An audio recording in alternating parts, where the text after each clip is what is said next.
Bonjour, on est vraiment ravis de vous retrouver avec Christian Mantéi et Stéphane Botz, que vous connaissez maintenant, qui sont les deux experts à mes côtés. Et on s'était quitté le 17 juin dernier. Effectivement, cette crise sanitaire a beaucoup impacté. La solution sanitaire nous a permis de redémarrer et, je pense, durablement. En tout cas, j'en ai cette conviction. L'été 2021 a été globalement supérieur à l'été 2019. Alors on verra qu'en fonction des segments, des localisations, les rebonds n'ont pas été du tout de la même façon. Mais ce qui est intéressant, c'est cette dynamique. Et on le voit dans le prolongement des réservations pour la Toussaint et pour cet hiver, déjà dès maintenant, des réservations très élevées. Il n'y a pas simplement qu'un effet de rattrapage. Je crois qu'il y a aussi, et on le verra avec nos invités, et je remercie nos deux invités, le président de la région Centre-Val de Loire, qui est déjà à nos côtés, François Bonneau, et puis nous avons Philippe Gussmann, que je présenterai tout à l'heure, qui est un consultant sur le domaine du service et de la consommation. Ce sont des éléments importants. C'est-à-dire que nous, clients, au fond, on a changé. Cette crise sanitaire, ce n'est pas simplement une parenthèse de 18 mois, c'est aussi un changement dans nos désirs, dans nos besoins, dans l'expérience cliente que nous avons. Et puis en même temps, je dirais, on a redécouvert un tourisme de proximité, confirmé par une offre qui doit être de très grande qualité. Et on verra que les territoires, il faut raisonner territoire, destination mondiale. Eh bien, Monsieur le Président, vous avez une destination mondiale, vous recevez beaucoup de touristes, et l'avantage de cette France qui a multiples destinations et de marques très fortes, c'est aussi tous ces enjeux-là sur le plan économique. Maintenir une compétitivité, on le dit souvent, c'est important. Nous, en tant qu'investisseurs, nous devons aider cette industrie à se modifier, à se transformer, à muter dans cette adversité. Et c'est tout cela l'enjeu que nous devons prendre en charge, nous, privés, mais publics aussi au travers des territoires. Et on l'a vécu et on le vit sur un certain nombre de projets. Et c'est tout ça qui est très important pour nous, parce qu'on le voit, 2,5 millions d'emplois, 240 milliards en 2019. Cette crise a impacté, certes, mais l'État a été très présent. Il a injecté plus de 37 milliards. Je vais dire, c'est même de l'investissement. C'est cela qu'il faut regarder, ce qui a permis de maintenir à flot cette industrie et de pouvoir rebondir. C'est tous ces éléments que, à chaque webcast, nous remettons sur la table, c'est important, et on le fait avec conviction. Voilà, mon cher Christian, je suis ravi de te retrouver. Moi également, évidemment. Et alors, on a un peu évolué pour à chaque fois essayer de vous surprendre et d'avoir plus d'informations. Et Christian s'est proposé de nous faire un bloc-notes. Un bloc-notes, une note d'ambiance, un billet d'humeur. Alors je le dis tout de suite, l'ambiance et l'humeur est à l'optimiste. Ah, très bien. Évidemment, tu l'as dit, l'été est très bon, voire excellent. Septembre également, avec des résultats supérieurs à 2019. On a des prévisions pour la Toussaint de l'ordre de plus 10 à plus 15% sur l'ensemble de la France par rapport à 2019. Et puis les réservations pour le ski marchent bien. Enfin, on est à un bon niveau. Une satisfaction aussi sur le ski, pour les stations cet hiver. Les clientèles européennes seront là, britanniques, belges, hollandais. Et aux Pays-Bas, on est en train de reprendre des parts de marché sur l'Autriche, ce qui n'est pas rien. Ce qui est important. Et alors, je ne résiste pas au plaisir de vous lire, de te lire, les conclusions de l'étude qu'a réalisée Booking. Et je lis leurs conclusions. 79% des Français interrogés affirment que les voyages contribuent davantage à leur santé mentale et émotionnelle que d'autres formes de repos et de détente. En après-Covid, les bénéfices des voyages sur la santé et le bien-être sont plus évidents que jamais. Voilà. À quand la prescription médicale ? Non mais je pense que tout le monde est d'accord pour dire que... On est quand même dans une situation où il y a une demande tellement forte, parce que les gens ont besoin d'équilibre, de retrouver effectivement les bienfaits des voyages que le marché, évidemment, pouvoir... Alors là, on parle beaucoup loisirs, mais sur la partie affaires, on voit aussi qu'il y a une forte demande. Alors, sur le management, de remobiliser les équipes. Absolument, et transformation de l'offre avec des propositions qui allient réunion, évidemment, puisqu'il y a quand même Le business est au cœur de ces propositions-là, mais aussi la convivialité. Les gens se retrouvent, ils veulent de l'événement pour avoir une offre pour les entreprises en particulier qui correspondent Alors, ce qui est important, c'est qu'on voit maintenant que beaucoup d'entreprises vont utiliser 1-2 journées pour le télétravail. Ouais. Et que quand j'avais un besoin de faire un séminaire par an, je vais avoir besoin d'en faire plusieurs pour remobiliser en permanence. On voit ces évolutions, que ce soit dans les grandes entreprises ou les entreprises de taille moyenne. Et là aussi, il faut que l'offre suive. Absolument. Et d'ailleurs, on a peut-être un territoire de conquête qui est le dimanche soir. Moi, je pense qu'on pourrait faire des offres week-end, court séjour, intégrant le dimanche soir, une nuit du dimanche au lundi, ce qui permettrait effectivement d'allonger les séjours, qui permettrait de désengorger un peu les transports, qui étaient quand même, y compris les routes, la circulation, et peut-être à des prix plus intéressants, donc des offres avantageuses pour booster un peu le dimanche soir. Ça nous permettrait de faire évoluer effectivement notre fréquentation. Ce qu'il faut remarquer aussi, c'est que l'investissement a bien résisté en 2020. On n'a pas encore les chiffres 2021, mais a bien résisté en 2020 avec une hausse de l'investissement en France. Si je prends la région Auvergne-Rhône-Alpes, on va voir ce que va nous dire François Bonneau, mais sur la région Auvergne-Rhône-Alpes, on est passé de 2 milliards d'investissements en 2019 à 2 milliards 10% de plus en 2020. Donc il y a une résistance. Vers quoi se portent ces investissements qui avaient quand même... Alors là, on parle public, privé ? Oui, tout type d'investissement, infrastructure et privé aussi. Sur quoi se portent ces investissements ? Les nouvelles créations autour du lifestyle, surtout. Alors moi, je préfère dire art de vivre. Art de vivre. C'est une qualité d'expérience qu'on va avoir dans l'hôtel, dans l'hébergement, mais aussi à l'extérieur, où là, on va trouver dans l'hôtel un design, des concepts, des savoir-faire qui s'expriment à travers le mobilier, qui s'expriment à travers tous les objets qu'on va trouver, sur la table en particulier. Et c'est une affaire de gourmets, de gourmands, de gens qui aiment le no-tourisme. D'ailleurs, il y a un très bon papier ce week-end dans les Échos magazines, je vous le conseille fortement, autour du food, comme ils disent, mais on le voit que sur les territoires. Et Monsieur le Président, vous avez un territoire magnifique, le no-tourisme aussi, vous avez des vins superbes, mais c'est vrai que c'est aussi un élément d'attractivité, de découverte. Et on voit bien, septembre, octobre, novembre, 50 hôtels nouveaux sont apparus dans la destination, à Paris en particulier, dans les villes, dans les régions. Et il y a cette orientation, d'abord d'intégration dans les sites. On voit bien qu'aujourd'hui, la prise en compte du développement durable, c'est plus une option, c'est le socle de notre stratégie. Voilà, elle existe, cette prise en compte, dans nos métiers, de l'investissement, de la finance, avec la notation extra-financière. Elle existe dans le bâtiment, les architectes travaillent, les designers travaillent pour qu'on ait des concepts avec des nouveaux matériaux en particulier. Et c'est très important, là on s'adresse à ceux qui nous regardent, qui sont des investisseurs, la sensibilité de cet investissement, l'épargne des Français, on l'avait dit lors du dernier numéro. Il faut effectivement flécher cette épargne sur un investissement qui ait du sens. On en reparlera certainement avec Stéphane après. Fonds à impact, ça veut dire l'impact économique de ces investissements sur l'économie régionale, sur l'emploi, la formation, qui sont des éléments très importants. Évidemment, le problème environnemental, mais sociétal, qu'on oublie souvent d'ailleurs. L'industrie touristique, actuellement, on l'a dit tout à l'heure, effectivement, il manque structurellement 100 000 emplois. Avec cette crise, on a à peu près 350 000 emplois qui manquent.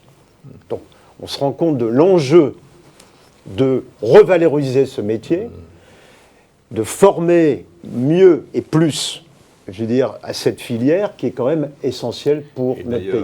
D'ailleurs, les marques employeurs, la question du design de service est importante pour réaliser une expérience client voyageur remarquable. Maintenant, on fait du design de service pour les collaborateurs. On commence par les collaborateurs parce que ce sont eux qui vont produire le service et satisfaire les clients. Donc le collaborateur se retrouve au centre de toutes les préoccupations, de toutes les attentions. Les concepts tournent autour des collaborateurs, y compris le design. Et ce qui est important... Merci Christian. Je t'en prie. On va en passer avec Stéphane, mais ce qui est important, effectivement, c'est de maintenir, mon cher Stéphane, la compétitivité de nos régions, donc de la France, face à nos amis européens. Évidemment, ce sont des partenaires qui viennent aussi consommer chez nous, ce qui est important, mais là aussi, que ce soit à la montagne, que ce soit sur le littoral, à la campagne, il y a une compétition, il y a une offre qui se veut de plus en plus importante en Europe. Je rappelle que l'Europe, c'est le premier marché mondial.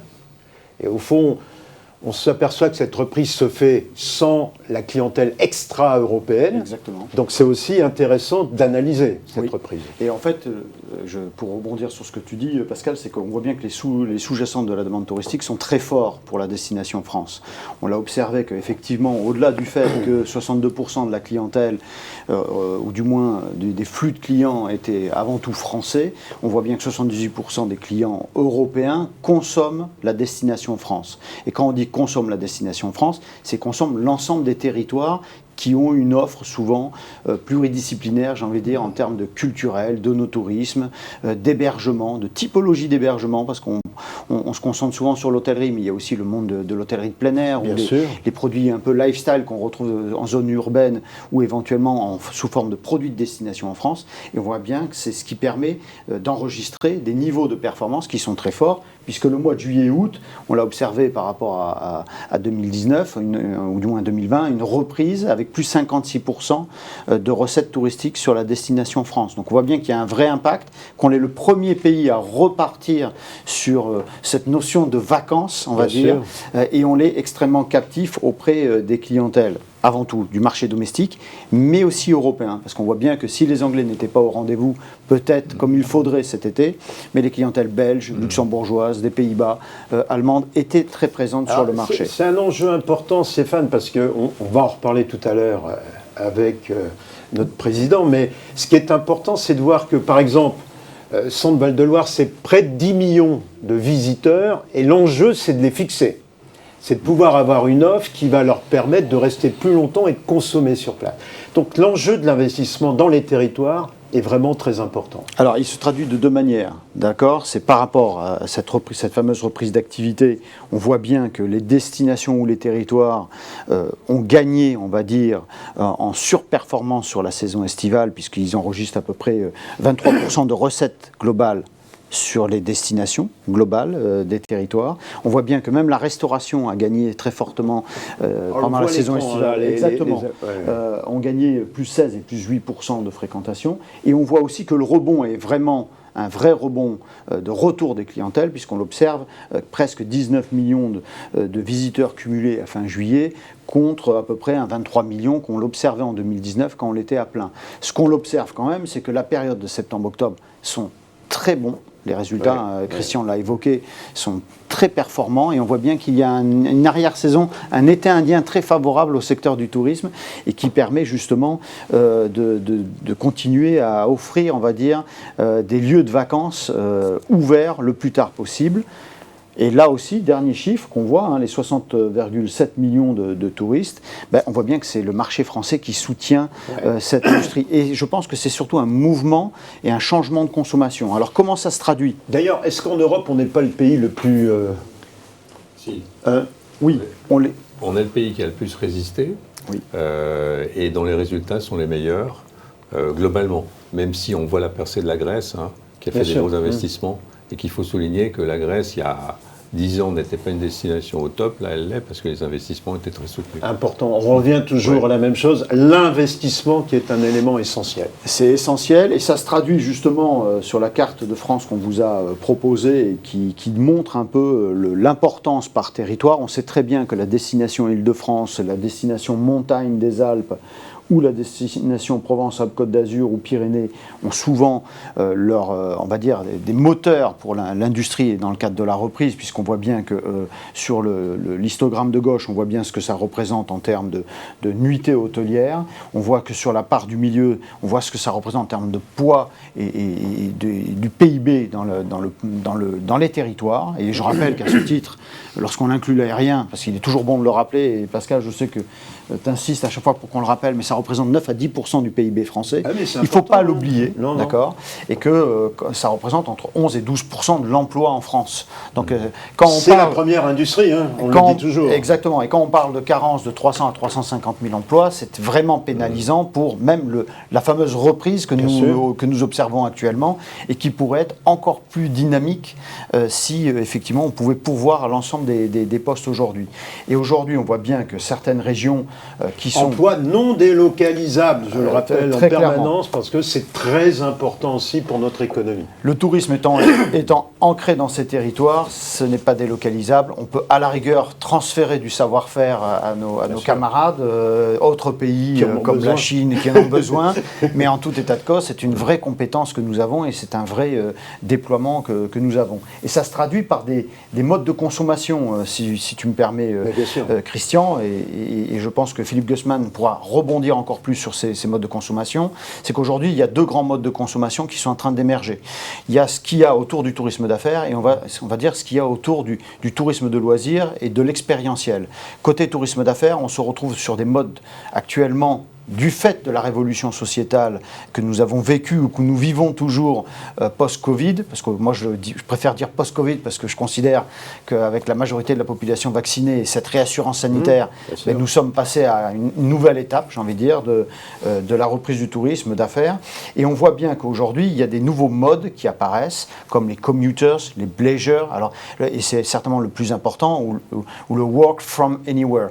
Le plus important, c'est le côté bleisure, c'est-à-dire que c'est cette fameuse association. Ça, c'est très français, ça. C'est très français. C'est l'association du business et du loisir, tout simplement. D'accord ? Et ça répond justement à ce qu'observait Christian sur ces clients qui aujourd'hui partent également le week-end, dorment le dimanche et consomment le dimanche et retravaillent le lundi. Et on voit bien que beaucoup de territoires aujourd'hui cherchent même à déployer dans l'industrie des hébergements, même des espaces de coworking. Donc en fait, il faut suivre les tendances. Il faut penser hébergement au sens large. Exactement, hébergement, lieu de travail, digitalisation, un accès fort à l'Internet, parce qu'on constate, il y a d'autres études que Booking qui montrent qu'en fait le Français ne peut pas se passer d'Internet, quoi qu'il arrive, que ce soit sur son espace de loisirs ou de travail. Voire même un peu trop tôt en âge. Oui, c'est exactement ça. Donc aujourd'hui, on est sur ce qu'on appelle du business hybride qui répond justement à ces différentes thématiques. Et sur le côté loisirs, il y a quand même une vraie tendance aujourd'hui qui consiste à ralentir sa prise de congé, quand on part en congé et qu'on fait, on va dire, une coupure avec le monde du travail. C'est ce qu'on appelle le slow tourisme. C'est vraiment plus qu'une tendance, parce que nous, on l'avait observé il y a 4 ou 5 ans, on voyait bien que c'était des prémices, et on voit aujourd'hui qu'il y a des grands groupes hôteliers qui adaptent des produits, en fait, pour faire des lieux de destination et d'expérience. Ça va aussi bien on va dire, du Center Parks à du petit hôtel, on va dire, qui se retrouve en bord de mer et qui répond à cette demande, justement, de retraite, de mieux-être, j'ai envie de dire, ou de recherche d'aventure, mais tout en faisant en sorte qu'on soit coupé du travail. Et ça, c'est ce qu'on appelle le slow tourisme. Et on voit bien qu'aujourd'hui, il y a un enjeu sur l'hybridation des hébergements, que ça soit en zone de loisirs, de campagne, mais aussi demain, en zone urbaine. Et donc le pied d'immeuble devient demain un enjeu crucial pour élargir l'offre, on va dire, des services à l'ensemble des clients. Et c'est vraiment quelque chose de clé aujourd'hui. On le voit avec les Mama Shelter, par exemple, où l'offre du pied d'immeuble est très importante. Oui. Au fond, je vais choisir une marque, une enseigne, par l'énergie et la vie qui va être proposée. Et c'est exactement ça. Pied d'immeuble, rooftop, parce qu'il y a de plus en plus de rooftop. Il y a toujours de plus en plus de rooftop. Mais c'est important. Hein. On est à l'opposé d'une tendance qui était on va vider les hôtels. Vous voyez, si je peux avoir un hôtel sans salariés, ça serait génial. Mais là, non. Non, c'est pas le cas. Il faut de la vie. C'est de la vie, c'est à la fois l'association, on va dire, presque de l'intelligence artificielle et de la digitalisation, à la relation humaine. Ça veut dire qu'aujourd'hui, l'objectif pour l'industrie hôtelière dans les 5 à 10 ans, c'est de transformer l'outil, ça veut dire arrêter un peu les tâches administratives pour consacrer le personnel au client, au service du client. Et ça, c'est l'enjeu de demain dans l'industrie. Avec un mot qui grandit de plus en plus, qui est bienveillance. Oui, exactement. Hier, j'étais dans un restaurant, il vient d'ouvrir, le patron me dit, nous, notre produit, c'est ce qu'il y a dans l'assiette, mais si c'est notre bienveillance, il me dit, à l'égard des clients, le contact. C'est Bria Savarin, mon cher Christo, je le renvoie chaque fois, mais il y a plus de 200 ans, on avait déjà cette vision de l'accueil du client. Voilà, donc ça c'est les deux grandes tendances qu'on observe dans le secteur du tourisme, mais je pense que Philippe Gutzmann justement va vous élargir ce champ de vision de service. Merci mon cher Stéphane, c'est toujours très instructif de t'écouter. Merci beaucoup. Donc on va maintenant, je vais inviter Philippe Gutzmann à me rejoindre sur le plateau.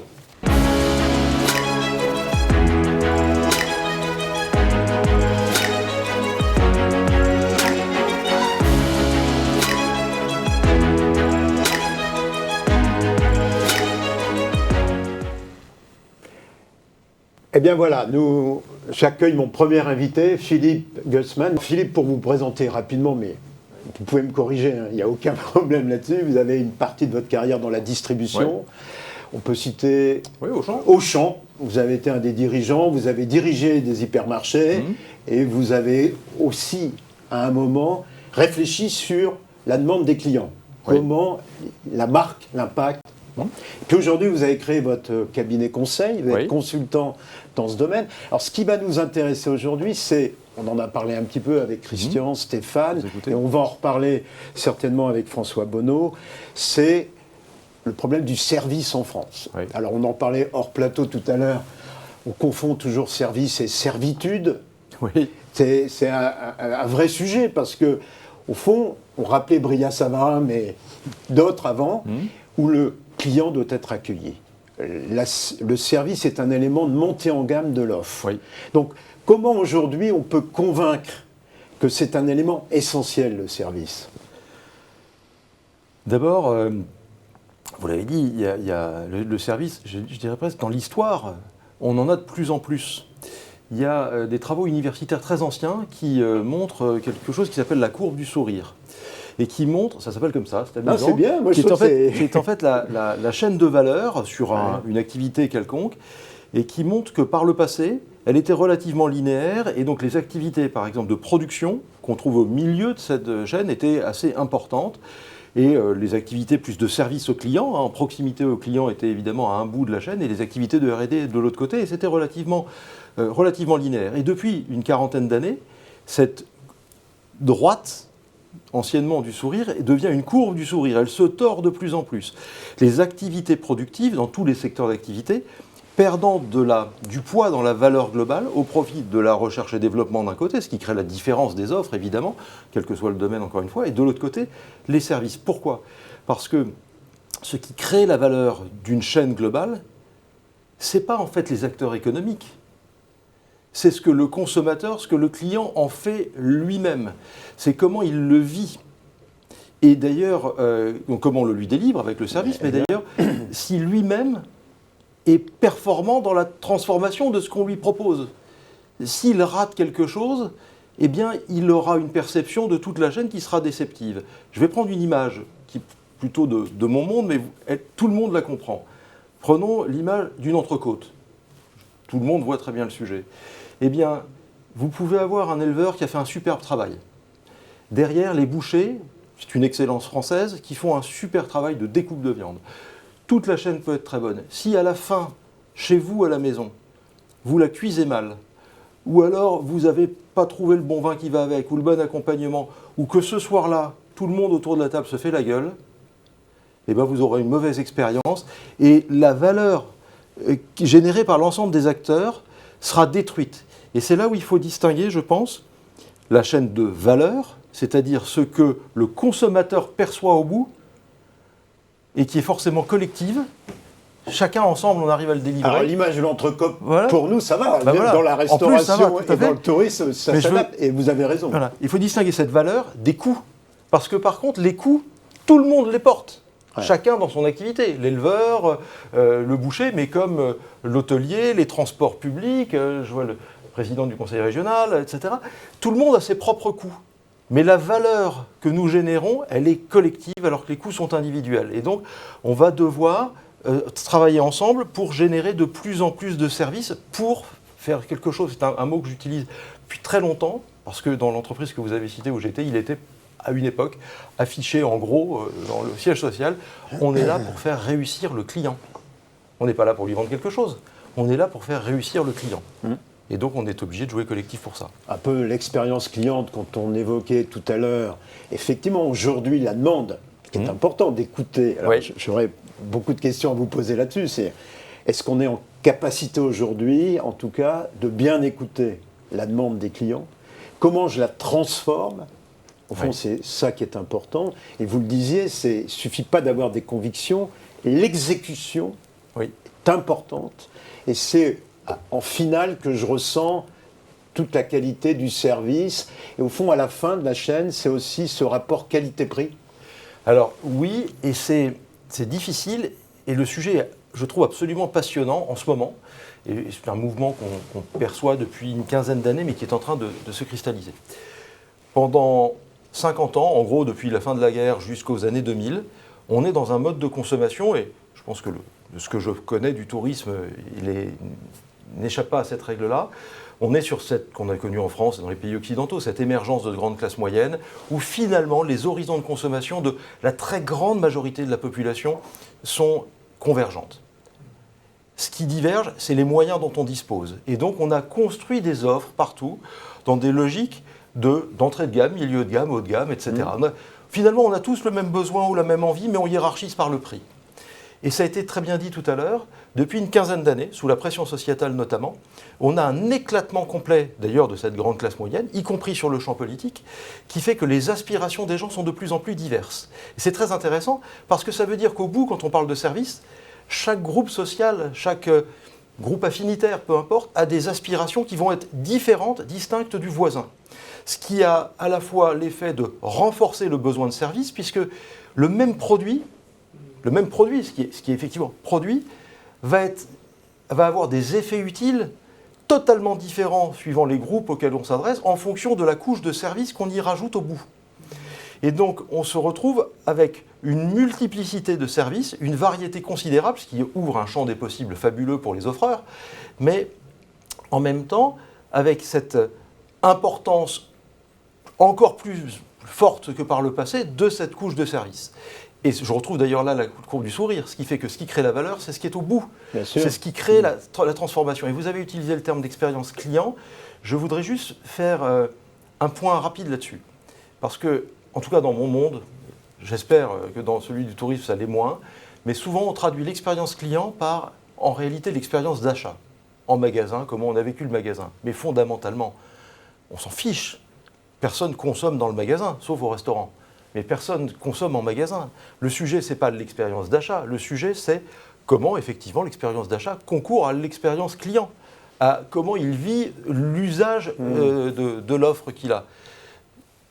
Si je vais dans une destination, je suis moi en train d'envisager de me faire un week-end à Rome, j'ai besoin de soleil et j'ai besoin d'Italie. Évidemment, je vais avoir sans doute envie d'être dans un bel hôtel. Mais j'y vais pas pour l'hôtel, j'y vais pour Rome. Il faut que l'hôtel m'exprime Rome et me permette de réussir Rome, si vous voulez, pour prendre cette image. L'espace public compte beaucoup, là. L'espace public. Considérablement. Oui. Considérablement.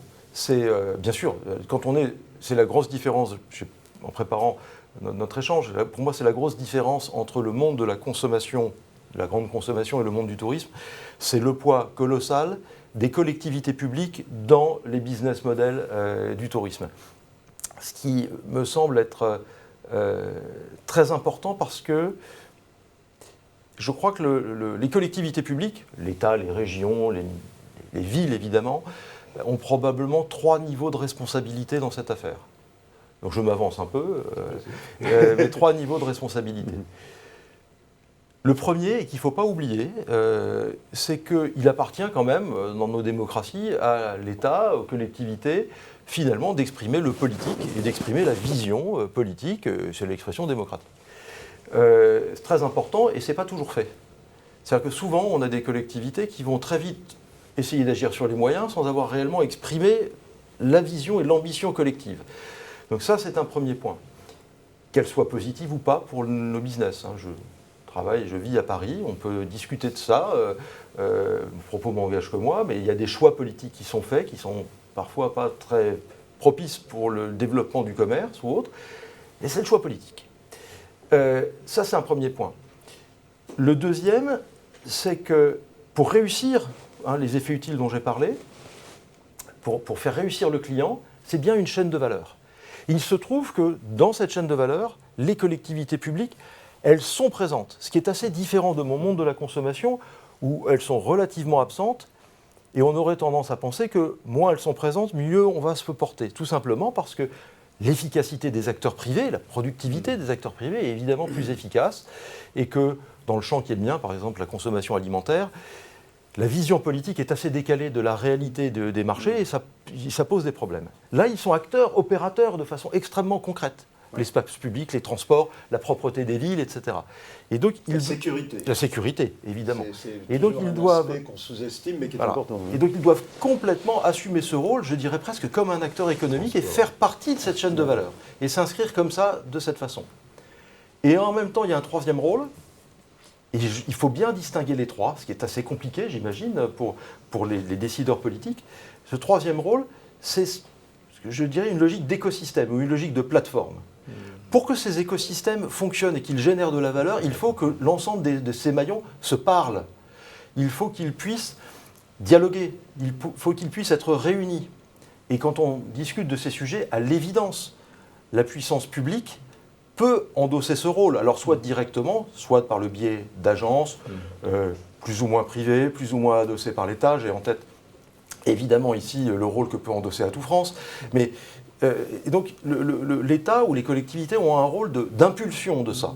Mais j'ai tendance à penser qu'ils doivent être en impulsion et en accompagnement de moyens sur ces outils, mais ne pas à ce niveau-là en faire un outil politique. Si vous voulez, la vision politique doit être portée en tant que politique, pas à l'intérieur d'un écosystème de plateformes qu'ils doivent contribuer à faire vivre, mais de façon, je dirais, librement consentie, pour que les acteurs économiques ne se sentent pas se faire tordre le bras pour faire quelque chose qui ne correspond pas nécessairement à leur intérêt économique et à la finalité des entreprises. Non mais vous avez raison Philippe, c'est un enjeu global. Je pense, je suis relativement optimiste là-dessus, sur la volonté à la fois des collectivités, on va dire, publiques, et des investisseurs privés de travailler ensemble. Totalement. C'est-à-dire que l'enjeu est tel qu'on est... Et il y a une vraie ambition commune. Et le tourisme a pris du poids. Et le poids du tourisme, évidemment, tu as raison, le poids du tourisme, de l'industrie touristique, c'est pour ça d'ailleurs c'est important qu'on emploie le terme d'industrie touristique, elle impacte l'ensemble des territoires. Alors, vous êtes aussi administrateur de Ferrandi, et je trouve, moi j'ai toujours la question sur les problématiques de formation qui m'apparaissent toujours essentielles. Parce que là, vous avez décrit, au fond, des enjeux importants, stratégiques, quasi culturels. Enfin, on doit basculer sur ce client qui est le vrai patron, au fond. Je dois l'écouter, je dois adapter mon produit, ma performance économique et financière. On est en France... C'est une caricature quand je dis on est la première destination et il faut aller se former en Suisse. Je dis simplement, quels sont les enjeux sur cette industrie, sur la partie formation ? Ils sont multiples. D'abord, vous le dites bien, la France n'est pas reconnue mondialement pour la qualité de ses services, du service aux clients, j'entends, par rapport notamment pays anglo-saxons ou à d'autres pays qui ont vraiment cette histoire-là. Et pendant très longtemps, on s'est dit qu'en France, on ne payait pas le service. On ne voulait pas le payer. On a un enjeu de formation qui est, là encore, je suis assez optimiste, je pense qu'on a un enjeu de formation, je vais prendre 3 entrées. Le premier point, c'est que je pense que culturellement, par l'évolution, tout simplement par les glissements générationnels, on y vient. C'est assez intéressant d'observer, par exemple, encore une fois dans mon monde, de voir que les jeunes générations payent assez facilement le service que leurs anciens ne payeraient pas. On le voit tout simplement par les systèmes d'abonnement, de plateformes digitales bien connues, ou de livraison à domicile. Ça ne pose pas de problème aux jeunes de dire « je vais me faire livrer ». Les anciens ne le comprenaient pas, pour eux le service était gratuit. Et on sait tous que ce qui est gratuit n'a pas de valeur. Et donc on a déjà ce changement de perception qui est important. Le deuxième enjeu, il est bien sûr de formation, de compétences, et ça c'est le rôle de toutes les structures d'accompagner ça. Je crois qu'il y a une prise de conscience, vous avez cité Ferrandi, effectivement je suis élu de la CCI Paris-Île-de-France où il y a beaucoup d'écoles et c'est un sujet, et d'ailleurs c'est sujet d'économie servicielle, on a fait un gros travail, un gros rapport il y a 2 ans là-dessus, et donc on s'en préoccupe, le chemin est forcément long, mais je crois qu'il est pris. Mais là où il y a un enjeu très puissant, je crois, c'est par rapport, et on est en plein dedans, on entend ça tous les jours, il y a des dizaines ou des centaines de milliers d'emplois actuellement non pourvus. C'est quand même on le rappelait tout à l'heure, 350 000 emplois non pourvus dans l'industrie touristique. 137 000 salariés entre février 20 et février 21. Et ce qui est absolument formidable sur ces économies de services, au sens de ce qu'on évoque là, de service aux clients, c'est qu'on est dans des métiers qui requièrent avant tout ce qu'en bon anglais on va appeler des soft skills, des compétences relationnelles. Ce qui est fabuleux, c'est que les hard skills, je suis informaticien, je suis mathématicien, je suis comptable, etc. C'est des compétences qu'on acquiert, qu'on garde pour sa vie, même médecin, qu'on garde pour sa vie, et qu'il est difficile de mettre à jour. Et que, passé 40 ans, c'est difficile de les acquérir. Eh bien, ces soft skills, d'abord, c'est très largement réparti dans le territoire. Dans les banlieues défavorisées, on peut trouver des gens formidables. À 40 ans, on peut essayer de les réapprendre. Et donc, on a une capacité, je pense, d'intégration sociale extrêmement puissante. Et pour ça, il y a un exemple qui touche complètement vos sujets. Même si les choses ont évolué, mais il y a 9 ans, est arrivée une plateforme bien connue de VTC sur le territoire national. Bien sûr. Et c'était formidable, finalement. Enfin, en tout cas, moi, je l'ai vécu comme ça. Du jour au lendemain, on avait... Les taxis parisiens n'étaient pas, à l'époque, réputés pour leur accueil. Ils ont fait de formidables progrès de ce fait-là. Énorme. Mais on s'est retrouvés du jour au lendemain avec des gens qui, souvent, sortaient de banlieues difficiles et qui étaient super accueillants. Et c'était, au début, plaisant. Les choses ont évolué. Mais en tout cas, ça montre bien qu'on peut faire un métier sans nécessairement avoir des compétences techniques pointues, mais parce qu'on a des compétences relationnelles. Et je pense, moi, je travaille beaucoup sur les dimensions d'incarnation des marques, par ailleurs. Je pense que dans un monde qui est, de fait, de plus en plus dématérialisé, de plus en plus digitalisé, de plus en plus virtuel, on a de plus en plus besoin d'incarnation, de relations, et donc de service. Et à la limite, quand je vais aller dans un bel hôtel, si je vais à Rome ou à Orléans, je vais très prochainement à Orléans également, eh bien, pour Open Agri-Food, eh bien, je vais peut-être me souvenir de la marque de l'hôtel, mais je vais peut-être encore plus me souvenir, ça m'est arrivé un jour, du directeur qui m'accueille gentiment, qui fait qui a un gentil mot, de la femme de chambre éventuellement qui aura fait en sorte que je sois bien servi, etc., etc. Donc cette dimension relationnelle est de plus en plus puissante. Alors, elle est essentielle. Oui. Et au fond, on revient, je disais tout à l'heure, on a rêvé des hôtels où il n'y ait plus personne. Et maintenant, la demande, c'est être accueilli, bien sûr, d'être reconnu, et que, au fond, le séjour qu'on va passer dans un hôtel, dans un lieu d'hébergement, se passe le mieux possible, et que vous ressortiez de là avec une histoire, une expérience à partager avec d'autres. Bien sûr. Je pense que ça, c'est important. Philippe, merci beaucoup. Merci à vous. Passe très vite. On aurait aimé vous entendre plus longtemps, mais je trouve que c'était vraiment très bien. Et c'est au cœur, je dirais, des préoccupations de cette industrie touristique, élever le service et comprendre que le client est un élément essentiel. Qu'on soit public ou privé, c'est l'élément clé. Merci Philippe. Merci à vous. À très bientôt. Je vais retrouver juste après François Bonneau, donc le président de la région Centre-Val de Loire, après un jingle, j'imagine.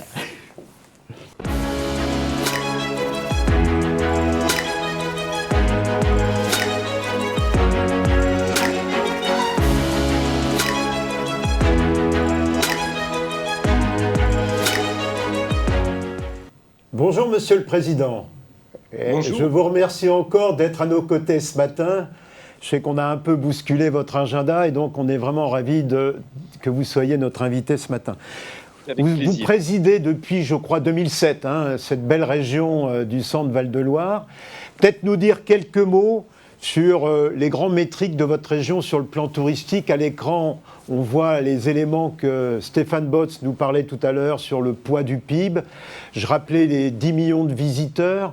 Mais l'impact aussi sur l'emploi, ces problématiques-là sont importantes. Vous avez la chance d'avoir une région qui est une véritable destination mondiale pour, je dirais, l'ensemble des touristes européens et extra-européens. Donc voilà, je vous laisse vous présenter et présenter un petit peu votre belle région. Merci, parce que, en effet, cette région est une région, vous avez beaucoup parlé dans toute la première partie de l'expérience client. Si vous le permettez, je dirais que Centre-Val de Loire, c'est une région de l'expérience globale. C'est une expérience touristique que nous voulons globale, et ça fonctionne assez fortement, puisque vous l'avez souligné déjà, près de 10 millions de visiteurs. Et c'est une expérience globale parce que, pour résumer en une phrase, l'expérience, c'est une rencontre, une exceptionnelle rencontre, entre un patrimoine, entre une histoire et des éléments de nature. Et finalement, tout ce qui s'observe sur le comportement de nos concitoyens quand vous mettez en lumière, et vous avez raison de le faire, l'explosion en matière de vacances sur cette période de novembre. Tout ce qu'on observe, c'est qu'aujourd'hui, ce que recherchent nos concitoyens, c'est vraiment quelque chose qui va leur permettre de se plonger dans une authenticité, dans un rythme de découverte, dans un rythme de vie qui va être en rupture avec le stress du quotidien, qui va être en rencontre, en pénétration, en osmose finalement avec une culture et avec des éléments de nature. Et Centre-Val de Loire, si je dois prendre une autre image, c'est la Loire. C'est ce fleuve classé au patrimoine mondial de l'humanité par l'UNESCO depuis un peu plus de 20 ans maintenant. C'est ce fleuve nature, c'est ce fleuve sauvage, c'est ce fleuve sur lequel nous avons voulu vraiment articuler une découverte, une pénétration qui soit complètement en lien avec ce slow tourisme. Et c'est la Loire à vélo. C'est la Loire à vélo. La Loire à vélo, c'est tout au long de la Loire plus de 300 km. La Loire à vélo, ce sont des boucles. La Loire à vélo, c'est même au-delà. C'est l'Indre à vélo, le Cher à vélo, ces affluents qui sont des affluents de la Loire, qui nous emmènent parfois loin de la Loire, mais toujours avec des territoires merveilleux. Et puis, Centre-Val de Loire, pour tout le monde. Pour tout le monde, c'est ce que nous voyons aujourd'hui à l'écran, là. Ce sont ces châteaux, ces parcs, ces jardins. C'est la Renaissance. C'est l'histoire de l'Europe et de la France. C'est l'histoire incarnée de l'Europe et de la France. Et ça n'est pas une histoire qu'on va redécouvrir dans une espèce de démarche de commémoration, pas du tout. Ces châteaux, ces parcs, ces jardins sont des espaces de création aujourd'hui. En 2019, quand on a eu les 500 ans de la Renaissance, quand on a eu les 500 ans de la mort de Léonard de Vinci, et que plus de 700 événements culturels sont venus ponctuer tout ça, ça a été un formidable élan. Et depuis, malgré la crise Covid, et très fortement dans ce moment de reprise, nous avons cette même animation de nos châteaux, nous avons ce même développement du tourisme à vélo, nous avons, et c'est important tout ce qui a été dit, cette recherche passionnée de la qualité d'accueil. Oui, c'est un territoire qui est un territoire qui désormais fait une place considérable à la vigne et au vin et à l'œnologie. Des éléments ont été livrés ces derniers jours par les études nationales qui montrent que c'est une des toutes premières régions pour la production bio de vin. C'est une des régions qui est en complet dynamisme pour ça. Et c'est une région de la gastronomie. On a, il y a quelques jours, lancé l'automne gourmand. Ben, l'automne gourmand, c'est quoi? C'est finalement, bien sûr, il y a des très beaux week-ends de printemps. Ils sont importants ici et on accueille 3 jours, 4 jours des gens qui viennent faire la Loire à vélo, qui viennent visiter nos parcs, nos jardins, le Festival international des jardins, etc. Nous avons eu un très bel été en 2021. C'est en effet une belle reprise. Et nous avons au-delà de cela, un travail qui est engagé sur la qualité de nos produits. C'est le jardin de la France. Il ne faut pas l'oublier, c'est le jardin de la France. La qualité de nos produits, la qualité de la transformation. Et l'automne gourmand, c'est la possibilité de mobiliser complètement sur ces mois de septembre, octobre, novembre, de mobiliser sur nos territoires, vers nos territoires. La durée de séjour en Centre-Val de Loire est en développement très très rapide. Nous avons dépassé 7 jours de durée de séjour moyen. Donc, vous le voyez, pour nous, c'est un élément d'attractivité globale, c'est un élément de rayonnement, c'est un élément de développement d'emploi, c'est un élément d'identité, parce que je crois que très peu d'autres territoires offrent cette articulation entre les éléments de culture, les châteaux, les parcs, les jardins, les éléments de nature et l'art de vivre que nous plaçons au centre de tout cela.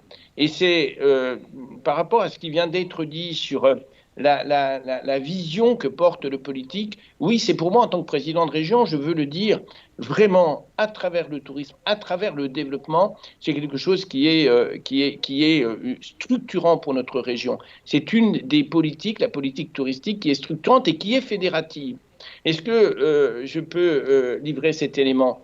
Tout au long de la période où tous ces châteaux, tous ces restaurants, tous ces hôtels ont été fermés, j'ai tenu à faire chaque mois avec un certain nombre de responsables. On avait parfois 120, 130, 140 responsables. J'ai souhaité faire des visios pour qu'on garde ce commun, pour qu'on ait cet écosystème qui fonctionne bien et pour qu'on donne aux investisseurs, ici, dans notre région, le sentiment qu'en effet, il y a un écosystème qui fonctionne bien, qui est un écosystème qui marche très, très fortement. Et ça ne vous a pas échappé, dans cette année 2021, c'est Centre-Val de Loire qui est la région Goût de France, c'est-à-dire la région à partir de laquelle nos chefs étoilés, nos maîtres restaurateurs vont sur toutes les tables dans le monde, notamment par le biais de nos ambassades, par le biais d'Atout France, vont faire vivre des produits locaux qui désormais sont labellisés par une marque. La marque, c'est du Centre, plus de 1700 produits désormais, vont transformer, porter les traditions de la gastronomie française avec le savoir-faire de Centre-Val de Loire.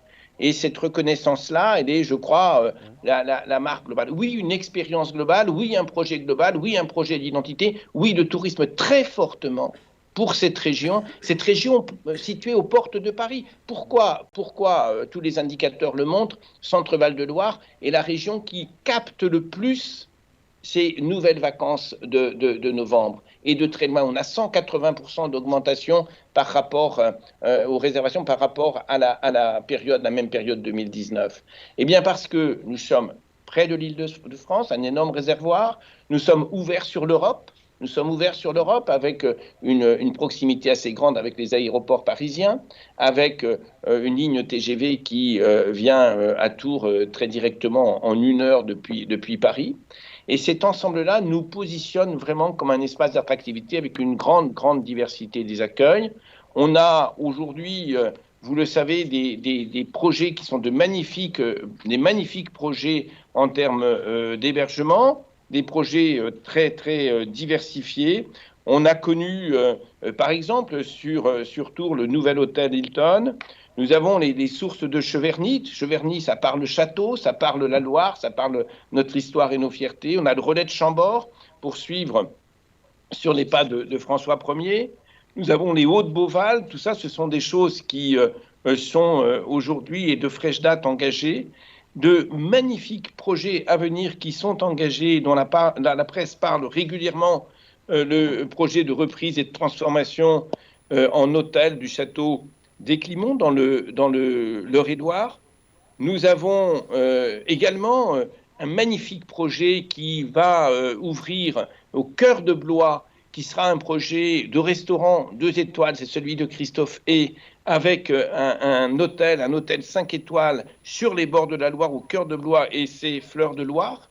Nous avons qui sont aujourd'hui complètement engagés sous la responsabilité de la région, en lien avec le château de Chaumont-sur-Loire et le Festival international des jardins. Nous avons un hôtel qui est en train de d'éclore et qui sera livré lui aussi au printemps, qui sera le printemps 2022.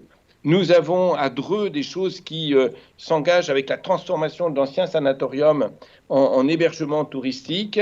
Nous avons aujourd'hui des opportunités d'investissement qui sont complètement disponibles dans des lieux complètement magiques. Si je vous dis le château des Senteurs à Blancafort dans le Cher, c'est quelque chose de considérable qui offre près de 2000 mètres carrés de surface exploitable, et c'est un lieu de rêve avec un parc, avec des jardins. On a dans le département de d'Eure-et-Loire l'Hôtel-Dieu de Nogent-le-Rotrou, c'est une petite ville, Nogent-le-Rotrou, au cœur du Perche. C'est juste magnifique, c'est tout près de Paris. Et il y a là la possibilité de développer des projets. Si on va au sud de notre région, je pense à l'Indre. Moi, je veux vous parler du centre Jules Chevalier, qui est un site d'exception, qui est à Issoudun. À Issoudun, où on a, et c'est très, très particulier, un magnifique musée d'art moderne, où on a là aussi des possibilités de découverte de très beaux paysages. Et puis, il faudrait poursuivre avec l'Indre-et-Loire et le château de la Selle-Guénard. Et puis, il faudrait poursuivre avec le château de Ménard dans le Loir-et-Cher. Je vous assure, c'est un lieu complètement magique. 40 hectares de parc, 12 000 mètres carrés de bâti, et en très, très, très bon état. Et puis, dans le Loiret, le château de Rochefort, j'arrête, mais des opportunités qui sont considérables, qu'on a embarquées qu'on a embarqué dans l'agence de développement, parce que vous avez parlé tout à l'heure de l'accompagnement, qu'on a embarqué dans l'agence de développement économique qui est DevUp, notre agence de développement, avec un site, Setting Up. C'est le site qui reprend les disponibilités pour l'industrie, pour le commerce et pour le tourisme. Et puis un système d'accompagnement, la région, les collectivités territoriales ensemble, pour recevoir les investisseurs, pour leur faire découvrir, pour leur parler des projets de territoire. C'est tout ça que nous mettons en place. En tout cas, on sent l'énergie et votre implication, et c'est ce qu'on retrouve globalement chez tous les présidents de région, c'est vraiment une forte implication, et ça, c'est très important. Alors, j'avais une question, Monsieur le Président. Vous êtes effectivement, vous avez le tourisme dans vos responsabilités au niveau de la région, donc c'est important. La proximité de Paris a fait peut-être que l'investissement a un peu manqué pour développer une nouvelle offre. Vous avez insisté sur ces points-là. C'est aussi important pour vous de capter, de fixer un peu plus longuement les touristes qui viennent vous voir. On a dit près de 10 millions de personnes. 33 000 emplois directs concernés par l'industrie touristique. Donc c'est un enjeu majeur pour vous et les problématiques de formation aussi.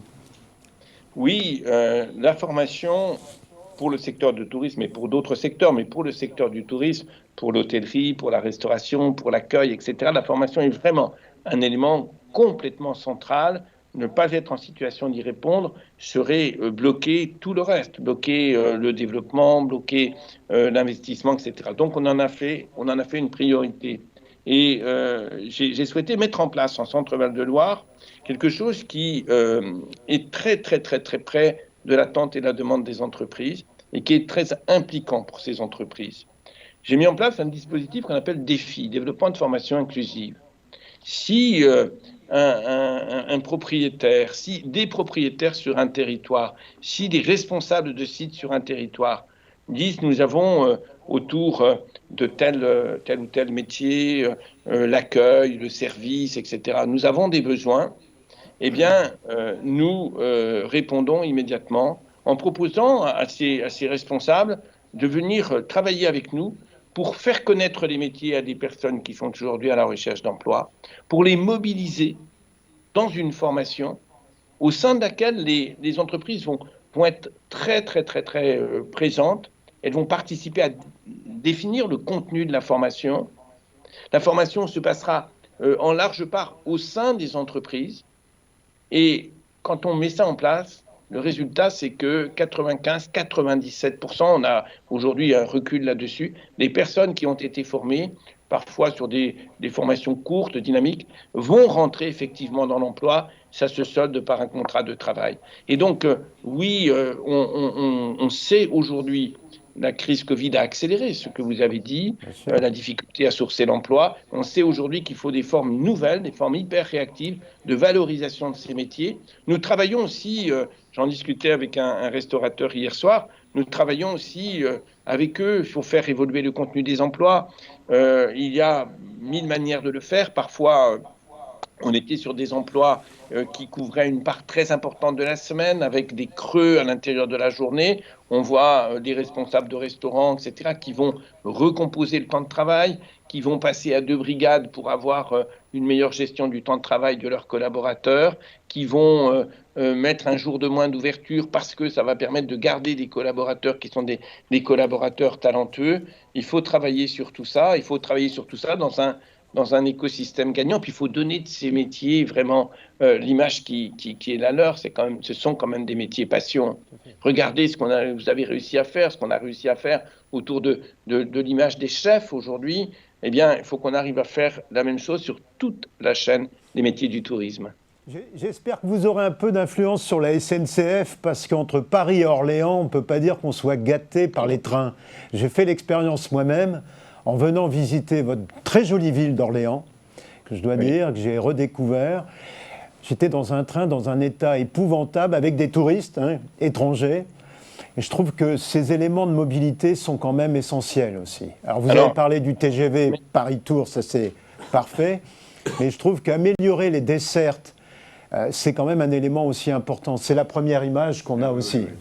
Alors merci de le dire. Ça me permet de préciser par rapport à ça. En effet, les lignes qu'on nous a cédées quand l'État a refilé aux régions la responsabilité des trains d'aménagement du territoire, l'état des trains était vraiment ce que vous dites.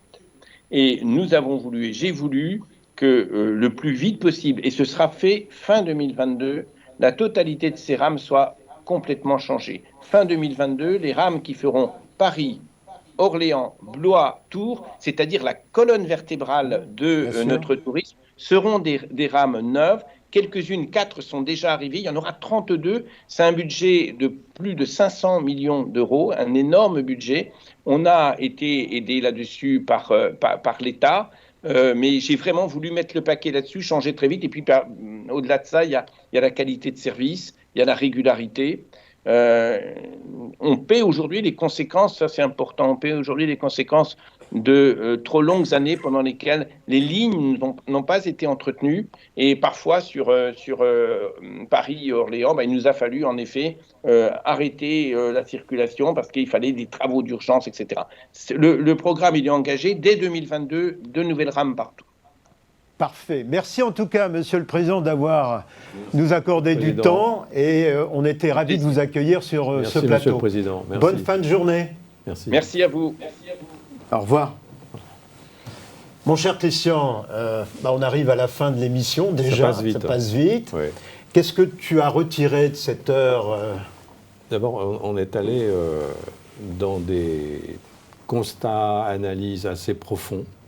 On voit bien, mais qui convergent selon les compétences des intervenants. On voit bien que tout converge. D'abord vers l'expérience du voyageur, du client, ça c'est sûr. La transformation du tourisme est en cours.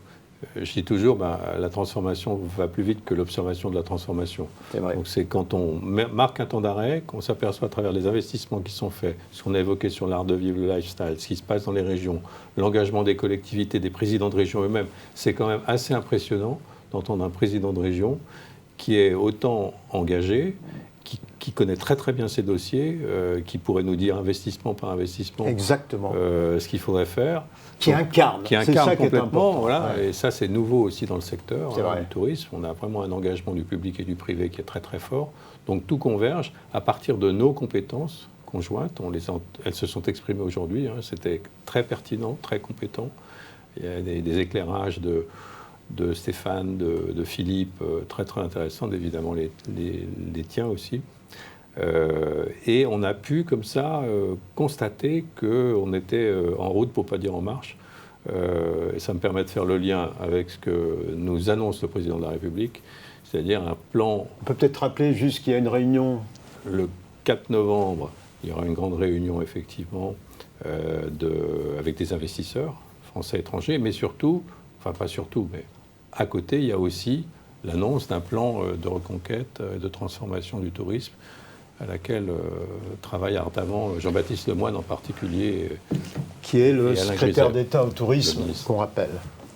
Merci Christian. Je rappelle simplement, vraiment en conclusion, ça a été dit et redit pendant cette heure, mais ce qui est important, c'est que cette industrie est majeure aussi pour la France. On va faire un peu de patriotisme, mais c'est important, qu'il faut investir aux côtés de cette industrie pour lui permettre de rester compétitive. Stéphane le rappelait tout à l'heure, 8-10% du PIB, 240 milliards. Et pendant cette crise sanitaire, en creux, on a vu le poids de cette industrie, qui a besoin, évidemment, d'être reconnue comme une industrie majeure, professionnalisée, formée. L'écoute cliente est important, et ce que tu viens de dire est essentiel, c'est-à-dire la transformation est permanente. C'est-à-dire ce qu'on vivait sur un produit qui pouvait durer 10 ans, aujourd'hui, c'est fini. Il y a l'hybridation de l'offre, il y a les territoires et l'implication des collectivités, du public, c'est aussi très important. On a parlé de la mobilité et il nous a répondu en investissant 500 millions. Et c'est essentiel, cette mobilité. Et au fond, c'est de l'investissement en grande partie pour l'industrie touristique. Oui, parce que l'investissement dans les infrastructures compte énormément. Qui est très important. Voilà ce qu'on voulait dire. En tout cas, merci de nous avoir pendant 1 heure écoutés. On reste à votre disposition et on vous souhaite une bonne fin de journée. Et bon week-end.